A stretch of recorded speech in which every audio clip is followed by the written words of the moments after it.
Bonjour Kitri, merci d'avoir accepté cette interview lumineuse. Salut Vanessa, moi je suis très heureuse d'être là. C'est Alors, une- j'ai envie de te poser la question pour que les gens apprennent un petit peu à te connaître, ceux qui regarderont cette vidéo. Qui es-tu? Alors, dans cette vie, du coup, je m'appelle Kitri, j'ai 30 ans et comme tout le monde, je joue différents rôles. Donc, je joue le rôle de maman et je suis également thérapeute. J'accompagne les personnes qui souffrent de troubles du comportement alimentaire à s'en libérer. Et puis, avant ça, j'ai eu d'autres rôles, le rôle de pharmacien. J'ai travaillé dans l'industrie pharmaceutique pendant quelques années. Et je suis ravie d'avoir changé de rôle et d'avoir eu la chance de, du coup, de switcher et aujourd'hui d'être thérapeute. D'accord. Alors justement, quelle a été la plus grande décision que tu as prise dans ta vie pour peut-être la reprendre en main, en fait, te réaligner avec qui tu Mm, es? ouais, alors moi, pendant très longtemps, je me sentais pas du tout à ma place et je pensais que tout irait mieux dès que j'atteindrais un nouvel objectif. Et donc, je me fixais des objectifs scolaires. Au lycée, je pensais que tout irait mieux quand j'aurais mon bac. Une fois que j'ai eu mon bac, je pensais que tout irait mieux quand j'aurais mon concours de pharmacie. Une fois que j'ai eu mon concours de pharmacie, je pensais que tout irait mieux en faisant une école de commerce. Et donc, j'ai repassé des concours pour rentrer dans une école de commerce où j'ai fait des SEC. Ouais. Et à chaque fois, en fait, j'étais dans une spirale où je pensais que tout irait mieux lorsque j'aurais atteint un objectif. Il se trouve que, bon, bah, bien sûr, c'était complètement un leurre et que rien n'allait mieux et que j'étais pas du tout à ma place. Du coup, je me suis engrainée là-dedans pendant très longtemps, enfin pendant une dizaine d'années, Ouais. jusqu'à ce que je me rende compte que j'étais pas à ma place. Et donc, j'ai fait le choix de quitter ce chemin-là. Donc, j'ai démissionné de mon boulot. Et je pense que ça a été la décision la plus importante pour moi, puisque c'est ce qui m'a permis de me réaligner ensuite sur mon chemin D'accord. et de faire quelque chose qui me plaît. Oui. Et justement, qu'est-ce que tu ressentais à ce moment-là, tu vois, au moment de cette prise de décision? Dans quel état d'esprit tu étais? Alors, j'étais dans un état de survie en fait. Je me sentais tellement vide et tellement mal. En plus, j'étais dans les troubles du comportement alimentaire à ce moment-là. Enfin, je les ai moi-même côtoyés. C'est pour ça que j'ai décidé d'en faire mon métier aujourd'hui. Oui. Je me sentais si vide et si pas du tout à ma place, tellement pas à ma place, que j'étais dans un état vraiment de survie. Soit je partais, soit je plongeais dans ce que certains appellent le burn-out, je pense que c'est ça. Donc j'étais vraiment dans cet état de down total, quoi. Donc c'était plutôt une décision de survie, mais que j'ai su prendre sans me laisser plonger. Donc c'était chouette. Et ce qui m'a permis de revivre, en fait. Oui, oui, en plus, ouais. Alors, Voilà.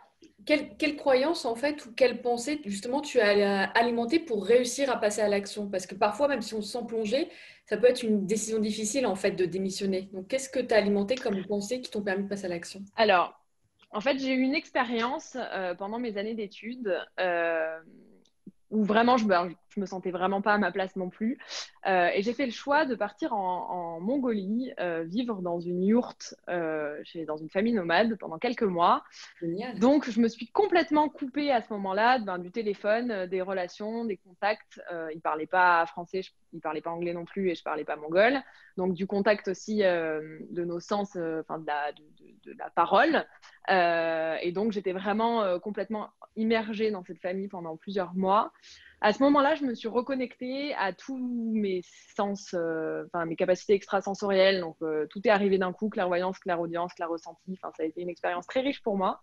Et je pense que cette expérience m'a donné une certaine foi en la vie, de prendre conscience qu'on est bien plus qu'un corps et qu'une tête. Et je pense que la croyance que j'ai alimentée au moment où j'ai pris la décision de quitter ce job, c'est vraiment la croyance que cette foi en la vie, la croyance que de toute façon ça ira bien. Ouais. Que quoi qu'il se passe, que quoi que je décide, je serai portée et accompagnée et que tout se passera bien. Je pense que j'ai réussi à diminuer mon plan mental qui turbine et qui me racontait que ça allait être compliqué. Parce que bien sûr, en parallèle, j'avais quand même la croyance que pour réussir dans la vie, il fallait être dans un grand groupe, il fallait être chef d'entreprise ou il fallait Oui. être manager. Enfin voilà, j'avais tout un tas de croyances. Et je pense que celle qui m'a permis de franchir le pas, c'est cette foi en la vie. C'est le fait de se dire que tout va bien se passer, quelle que soit la décision que je prenne, que je suis accompagnée, guidée et que tout se passera bien. Ouais. Ouais. J'adore. Ouais, j'adore vraiment cette philosophie. Il y a un raté que tu veux partager avec nous. Alors, pour le coup, aujourd'hui, tu m'aurais posé cette question il y a quelques temps, je t'aurais raconté plein de ratés. Et en fait, aujourd'hui, je me rends compte que les ratés ne sont pas des ratés, mais sont des expériences qui nous permettent d'en tirer des enseignements et qui nous guident, en fait. Les expériences douloureuses qu'on a tendance à appeler ratées, en fait, ce sont juste des expériences où il y a une belle information à en tirer et un bel enseignement à en tirer et qui nous emmènent là où on aspire à aller, en fait. Et donc, j'ai pas de raté à te partager. Par contre, j'ai effectivement des expériences de souffrance où j'ai été très mal, notamment dans l'industrie pharmaceutique où je me sentais vraiment pas du tout à ma place. Mais c'est grâce à cette expérience que j'en suis là aujourd'hui et que je suis si heureuse et épanouie aujourd'hui. Donc, je la considère même plus comme un raté. Ouais, oui, je comprends l'idée. Pendant, long- pen- Vas-y. ouais. Pendant longtemps, en fait, je me disais, oh là là, mais t'as perdu ton temps, t'as fait quand même 9 ans d'études en fait pour être thérapeute, alors que finalement, ce que j'ai appris en tant que thérapeute, c'est à travers d'autres formations. Et aujourd'hui, je crois vraiment que tout ça a été complémentaire et que c'est grâce à ces expériences douloureuses que je suis si bien aujourd'hui et si heureuse et si épanouie Oui, et et que c'est je me là le sens plus tant à important. ma place. Ouais, Mm. c'est là le plus Donc important. j'ai du mal à parler de raté en fait. Oui, oui, oui. Mm. Alors, est-ce que tu as une pensée qui te guide aujourd'hui? Alors, une pensée qui me guide, que l'amour est partout, je pense. Qu'à travers même les pires horreurs, les pires choses qu'on peut voir, notamment en ce moment, enfin, on est dans une période qui remue beaucoup de monde, et moi la première, hein, où on est confronté avec ce coronavirus, ce confinement, et puis tout le système qui est en place a beaucoup d'incohérences et de choses qui nous remuent. Je pense que derrière ces incohérences et derrière ce qui peut nous remuer, il y a quand même de l'amour. Et je pense que c'est la pensée qui me guide. C'est que l'amour est partout, même derrière la souffrance et derrière les horreurs. Ouais, ça c'est vrai, j'adore. Mm. Est-ce que Voilà, je tu pense que as... c'est. Oui, Non, non, je disais, je pense que c'est ce qui me guide le plus. ouais.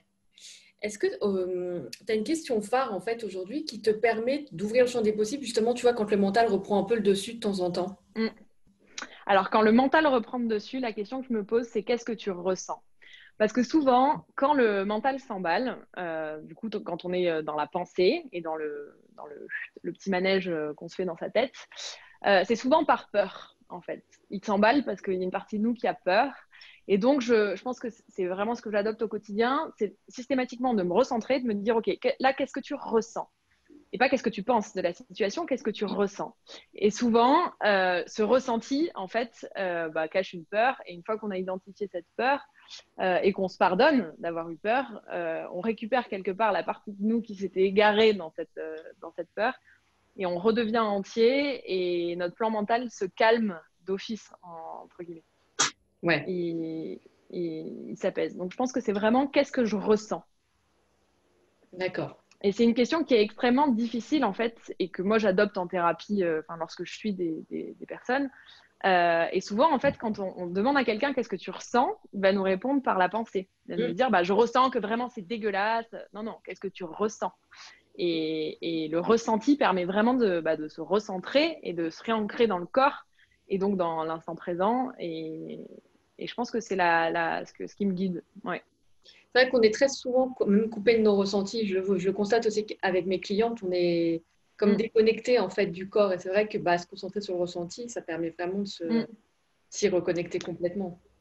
Et ça permet de prendre conscience de nos mécanismes, de prendre Ouais. conscience que souvent, quand la tête s'emballe, c'est par peur et qu'il y a une peur en fait Oui, derrière ce petit manège et ce petit moulin. Et le fait, enfin moi, ce qui m'aide, c'est que d'être dans mes ressentis, du coup, j'identifie facilement la peur en fait qui est en jeu, quelle partie de moi résonne, et le fait de pouvoir y apporter de la lumière et de l'amour me permet de calmer ma tête et de prendre des décisions basées sur le cœur et l'intuition et pas sur la tête. ouais. Enfin, pas sur le petit manège un peu négatif qu'on peut se raconter. Oui, c'est ça. Mm. Alors, si tu devais dire une phrase à l'ancienne toi. Oh là là, bravo et qu'est-ce que je l'aime. Je t'aime et bravo. Ah, ouais, j'adore. Parce qu'on, Vraiment. ouais, Et bravo d'avoir pris ces décisions et bravo d'être resté forte de ces positions et de. je pense qu'à un moment donné, je me suis égarée justement dans ma tête et c'est pour ça que ça a mis quelques années et puis dans ma partie peut-être un peu égotique, je m'identifiais à ce que je faisais et j'avais pas conscience que j'étais bien plus que ce que je faisais.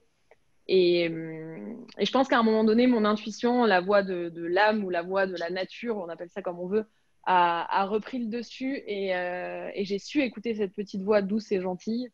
Et je suis très fière de moi pour ça.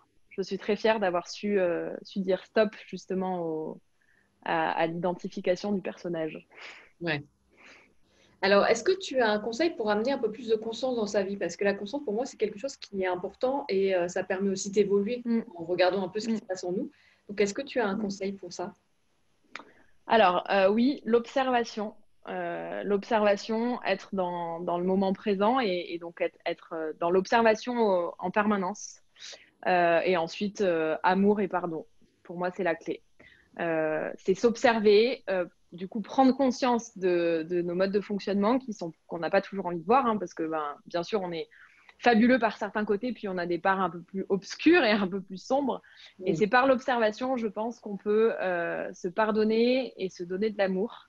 Et c'est, je crois, en se pardonnant et en se donnant de l'amour que tout prend forme et que tout se transcende et que tout évolue dans la bonne direction pour chacun. ouais, super, très très Et bon. d'ailleurs, ouais, en thérapie, je pense que tous les outils qu'on utilise, toi comme moi, comme tous les thérapeutes, ce sont des outils qui emmènent sur cette voie du pardon et de l'amour. Mm. Mais pour moi, c'est vraiment le pardon et l'amour qui transcendent et l'outil est là juste pour justement guider sur cette voie-là. Et sans être thérapeute, sans avoir aucun outil à titre individuel, je pense qu'on peut tous s'observer, se pardonner et s'aimer pour ce qu'on est. Et c'est la plus belle des thérapies, en fait.